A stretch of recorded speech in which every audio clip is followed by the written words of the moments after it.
시장은 다우 신고가를 찍으며 파티를 열었는데 우리가 아는 AI 대장주들은 오늘 전혀 다른 이야기를 했어요. 안녕하세요. K트렌드 US의 닥터 K입니다. 오늘 제가 다룰 핵심 포인트 3가지만 먼저 짚고 갈게요. 첫째, 반도체 패권 지도가 엔비디아에서 퀄컴으로 갈라지고 있습니다. 둘째, 미국 정부가 양자 컴퓨터에 무려 2조 원을 쐈습니다. 셋째, 우리 서학개미들의 계좌에 지금 매우 위험한 이상 신호가 켜졌습니다. 오늘 밤 서학개미가 절대 놓치면 안 되는 이유 지금부터 시작합니다. 오늘 시장을 관통하는 하나의 질문을 던져볼게요. 미국 정부의 양자컴 20억 달러 투입과 퀄컴의 AI 데이터 센터 진입은 그저 단기적인 유행일까요? 아니면 반도체 패권이 뒤집히는 거대한 전환일까요? 왜 이게 오늘 가장 중요한 질문인지 3가지 방아쇠로 보여드릴게요. 첫 번째는 이란과 미국 핵 협상 진전이라는 지정학적 호재였고요. 두 번째는 정부가 IBM, D-Wave, 리게티 등 9개사에 2조 원을 쏟아부은 매크로 정책이었습니다. 마지막은 퀄컴의 커스텀 실리콘 계약과 다가오는 5월 28일 대래 실적 발표 기대감이었죠. 이 3가지가 맞물리면서 오늘의 역설적인 시장이 만들어진 상황이에요. 주요 지표 현황판부터 뜯어볼까요? 나스닥은 0.19%, S&P 500은 0.37% 간신히 올랐지만 다우는 0.58% 오르며 무려 55,579로 역사적 신고가를 달성했습니다. 중소형주 중심의 IWM도 0.93% 올랐고요. 마치 고속도로에 과속 방지턱이 사라진 것처럼 금리는 내려가고 빅스 지수도 16.70으로 0.36% 더 떨어지며 완벽한 전환 국면에 안착했더라고요. 매크로 지표를 보면 장기채 TLT는 0.55% 올랐고 비트코인은 마이너스 2.07%, WTI와 금은 각각 1%대 안팎으로 하락했습니다. 연휴를 앞두고도 섹터 간 로테이션 덕분에 랠리 에너지가 빵빵하게 유지되고 있어요. 장중 흐름을 보면 마치 4명의 선수가 이어달리기를 하는 것 같았어요. 개장 직후에는 이란 핵 협상 진전 소식에 나스닥 선물이 0.3% 뛰면서 기분 좋게 개법 출발을 했죠. 오전에는 미국 정부의 양자컴 2조 원 펀딩 리스트가 공개되면서 관련 주식들이 폭등하고 퀄컴 목표가 상향까지 겹치며 반도체 로테이션이 가속화됐습니다. 오후에는 대래 목표가 상향 릴레이로 16%대 폭등이 나오고 ASTS 등 우주주가 동반 강세를 보이면서 힘을 보탰죠. 비록 마감 때 엔비디아가 약세를 보였지만 27개 섹터가 멱살을 잡고 끌어올리며 결국 다우 신고가로 장을 마쳤습니다. 그럼 돈은 어디로 움직였을까요? 28개 섹터 기준으로 보면 무려 22개가 상승하고 단 6개만 하락했습니다. 가장 뜨거웠던 상승 탑3는 우주위성통신 UFO가 4.99%, 반도체 SOXX가 2.41%, 사이버보안 해시가 2.32% 상승했어요. ASTS, QCOM, ZS 같은 종목들이 끌어올렸죠. 반면 하락 탑3는 암호화폐 IBIT가 마이너스 2.36%, 바이오테크 XBI가 마이너스 0.84%, 귀금속 GLD가 마이너스 0.76% 떨어졌습니다. 안전자산과 암호화폐에서 빠져나온 돈들이 차세대 테마인 반도체와 우주로 이사를 가고 있는 흐름이 명확히 보이네요. 조금 더 깊게 K트렌드 US 60대 테마로 쪼개보면 더 재밌는 괴리가 숨어 있어요. 상승 탑3는 무려 8.32%가 오른 45번 우주경제, 7.32% 상승한 13번 AI 엣지 디바이스, 5.91% 오른 10번 양자 컴퓨터였습니다. 반면 하락 탑3는 29번 폐기물 관리가 마이너스 5.58%, 12번 RWA 토큰화가 마이너스 1.22%, 51번 디지털 커머스가 마이너스 1.15% 하락했죠. 여기서 주목할 역설이 하나 있습니다. 1레이어 반도체 ETF는 2.41% 올랐는데 정작 우리의 1번 테마인 AI 앤드 데이터 지능은 오히려 0.91% 하락했어요. 시장은 반도체를 샀지만 엔비디아가 마이너스 1.9% 하락하면서 핵심 AI 지수는 거꾸로 내려앉은 기현상이 벌어진 겁니다. 결국 오늘 시장의 진짜 이야기는 칩 패권의 교체입니다. 엔비디아의 GPU는 1.9% 빠졌지만 퀄컴의 엣지 CPU는 11.6% 폭등했죠. 돈의 물길이 새로운 AI 하드웨어 수혜주를 찾아 이동하고 있는 상황이에요. 여기에 IWM이 아웃퍼폼하며 소형주가 우세를 보였고 성장주와 가치주는 0.4%대 동반 상승하며 완벽한 중립장세를 만들었습니다. 방산주도 조정 없이 우주와 함께 모멘텀을 이어가고 있고요. 이런 이상한 엇박자 시장 혼자 해석하기 정말 어렵죠? 그래서 제가 있는 거예요. 구독해두시면 매일 밤 가장 정확한 데이터로 제가 대신 분석해드릴게요. 자, 그럼 서학백지수 현황판을 보겠습니다. 오늘 지수는 USD 기준 5,379.94달러, 원화로는 7,006.38포인트를 기록했어요. 일간 0.82% 상승하며 나스닥 대비 0.63% 0.13%포인트, S&P 대비 0.45%포인트 통쾌하게 아웃퍼폼했습니다. 5월 누적 수익은 벌써 9.44%에 달하네요. 현재 지수는 완연한 페이즈 2, 즉 성장 가속 국면에 들어와 있습니다. 지수 내 레버리지 비중도 10.8%로 아주 안정적인 정상 범위 안에서 굴러가고 있고요. 우주와 AI 엣지 테마가 오늘 하루 지수를 멱살 잡고 하드캐리했다고 보시면 됩니다. 서학백 급등락 종목을 뜯어보면 방금 말씀드린 서사가 그대로 숫자로 나타납니다. 급등 탑3는 19.87% 폭등한 리게티, 11.60% 오른 퀄컴, 10.01% 상승한 ASTS였어요. 전부 정부 양자 컴펀딩과 AI 피벗, 우주 랠리의 수혜주들이죠. 반대로 급락 탑3는 비트코인 하락에 연동된 코인베이스가 마이너스 4.43%, 스피노프 부담을 겪은 샌디스크가 마이너스 4.12%, 그리고 차익 실현 매물이 쏟아진 엔비디아가 마이너스 1.90%를 기록했습니다. 재미있는 건 ASTS와 퀄컴이 지수를 위로 끌어당겼는데 덩치가 큰 엔비디아가 지수 상승분을 무려 0.3%부터 0.4%까지 포인트나 깎아먹었다는 거예요. 오늘 시장을 들썩이게 한 특징주들도 체크해볼까요? 뉴스 주도주로는 단연 퀄컴이 11.60%, 델이 16.77% 급등했습니다. 델은 5월 28일 실적 발표를 앞두고 애널리스트들의 상향 릴레이가 쏟아졌거든요. 양자컴 테마에서는 정부 수혜를 입은 리게티가 19.87%, QBTS가 14.22% 급등했습니다. 그런데 조심하셔야 할 변동성 경고 종목도 있어요. 반도체 인버스인 SOXS가 6.76% 하락하면서도 거래량 1위인 2억 7천만 주를 기록했고, 특히 테마 외 미지 소형 바이오주인 BIY는 원인 없이 거래량 1억 주가 터지며 110.53%나 폭등했습니다. 전형적인 펌프앤덤프 의심 종목이니 절대 추격 매수하시면 안 됩니다. 이제 토스 매매 분석을 통해 우리 개미들의 민낯을 볼 차례입니다. 거래대금 1위는 2,329억 원이 몰린 SOXL이었어요. 여기서 소름 돋는 이상 신호가 발견됩니다. 리게티 2배롱 ETF인 RGTX가 1,932억 원으로 2위, 반대 방향인 2배 숏 ETF RGTZ가 1,913억 원으로 3위를 나란히 차지했어요. 동전의 양면처럼 하나의 종목을 두고 방향이 완벽하게 분열된 극단적 양극화 장세가 연출된 거죠. 무엇보다 시장 전체 레버리지 비중이 무려 67.8%입니다. 여전히 50%를 훌쩍 넘는 붉은색 경보 구간이 지속되고 있다는 뜻이에요. 방금 보신 서학개미들의 이상신호 3가지 조금 더 엄중하게 짚고 넘어갈게요. 첫째, 리게티 한 종보고 넘어갈게요. 리게티 한 종목에 롱숏 양방향으로 3,845억 원이 흡수됐습니다. 이건 방향에 투자한 게 아니라 변동성 그 자체를 도박처럼 쫓는 투기 과열 신호예요. 둘째, 샌디스크가 하락하는 장인데도 2배짜리 SNXX에 1,098억이 투입되며 뼈아픈 역방향 손실 구간에 진입했습니다. 셋째, 1달러대 미지 소형주 BIYA의 불나방처럼 뛰어든 건데요. 정부 이벤트를 레버리지로 추격하는 건 화약고에 불을 들고 뛰어드는 것과 같습니다. 이벤트 소멸 후 극심한 역풍을 맞을 수 있으니 정말 조심하셔야 해요. 그럼 오늘 시장에 대한 닥터K의 종합 판결을 내려볼까요? 오늘의 핵심은 반도체 패권의 무게중심 이동입니다. 3가지 발견이 있었죠. 엔비디아 독주에서 퀄컴 엣지로의 분화, 2조 원이 투입된 양자컴의 국가 전략화, 그리고 개미들의 위험한 레버리지 경보 67.8% 지속입니다. 많은 분들이 그럼 퀄컴이 엔비디아를 이기는 건가요? 라고 물어보시는데요. 파일을 뺏는 게 아니라 무대 자체가 2개로 나뉘는 겁니다. 이 새로운 칩패권의 진짜 확인은 메모리얼 데이 직후인 5월 28일 대러닝에서 판가름 날 예정이에요. 정규장 마감 후 애프터마켓 상황도 살펴볼게요. 한국 시간 오전 기준 지수 선물은 나스닥 마이너스 0.17%, S&P 마이너스 0.05%, 다우 플러스 0.16%로 방향성을 잃은 완벽한 보합세를 보이고 있습니다. 시간의 주요 종목을 보면 CORZ, AVAV, GOOGL, KTOS, AMZN이 상승타보에 올랐고 IONQ, RKLB, CRWD, SMCI, QBTS가 하락타보에 이름을 올렸어요. 하지만 핵심은 QQQ와 SPY 선물이 플러스 마이너스 0.2% 내외의 좁은 박스권에 갇혀 있다는 겁니다. 개별 종목의 1% 내외 시간의 급등락을 시장 전체의 방향 변화로 과장해서 해석하시면 절대 안 되는 상황이에요. 마감 후 뉴스 프롬프트에 잡힌 총매들을 우선순위별로 정리해 드릴게요. 오늘 장 마감 직후에는 별다른 실적이나 지표 충격이 없었습니다. 가장 큰 폭탄이자 1순위는 별 4개짜리 지정학 이슈, 바로 이란 협상 주말 헤드라인입니다. 타결이냐 파국이냐에 따라 가장 변동성이 클 거예요. 2순위는 별 5개 만점인 5월 28일 PCE 물가와 GDP 2차 발표입니다. 연준 스탠스를 재조정할 핵심 트리거죠. 3순위는 별 3개인 5월 28일 델과 ZS의 어닝, 그리고 퀄컴의 칩 타임라인 반응입니다. 결국 3일 연휴 주말간 이란 뉴스가 폭풍의 눈이라고 보시면 됩니다. 그래서 오늘 밤부터 이어질 이벤트 캘린더의 맥락을 정확히 잡으셔야 해요. 우선 월요일 25일은 메모리얼 데이로 휴장합니다. 오늘 밤, 즉 화요일 26일은 연휴 공백기 직후 첫 거래일이라 리스크가 꽤 크고 별 3개짜리 소비자 신뢰지수 발표가 있어요. 하지만 진짜 결전의 날은 28일 목요일입니다. 별 5개짜리 PCE 물가, 별 4개의 GDP 2차와 델 실적, 별 3개의 초기 실업 수단과 ZS 실적이 한꺼번에 쏟아집니다. 임팩트 순서는 28일 PCE가 압도적 1위, 그 다음이 델어닝, 마지막이 26일 소비자 신뢰지수 순서로 대응하셔야 합니다. 자, 이제 가장 중요한 오늘 밤 3단 시나리오입니다. 베이스 케이스는 55% 확률로 봅니다. 이란 이슈에 큰 변동이 없고 지표가 무난하다면 나스닥은 보합에서 소폭 상승할 거예요. 양자컴 매물은 소화되고 퀄컴 등 AI 엣지 테마는 관심을 유지하겠죠. 25% 확률의 강세 시나리오는 이란 타결이 근접했을 때 나스닥이 1.0% 이상 오르며 우주와 방산 랠리가 폭발하는 그림입니다. 반면 20%의 약세 시나리오는 이란이 파국으로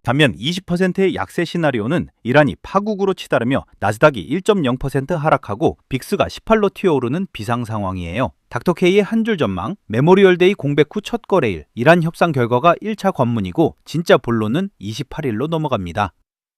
그럼 우리 MZ 서학개미들은 어떻게 움직여야 할까요? 먼저 진입을 고려하신다면 이란 헤드라인 확인이 필수입니다. ZS, CRWD 등 28일 실적 기대주 위주로 선별 접근하시고 레버리지 신규 진입은 절대 보류하세요. 두 번째, 양자컴 주식을 보유 중이시라면 30% 이상 수익 구간일 때 이벤트 소멸에 대비해 부분 익절을 검토하시는 게 좋습니다. 단, 델은 28일 어닝 전까지 꽉 잡고 홀드하세요. 마지막으로 관망 중이시라면 26일 소비자 신뢰 지수와 빅스 지수가 15 밑으로 확실히 하향 돌파하는 걸 눈으로 확인한 뒤 움직이시길 바랍니다.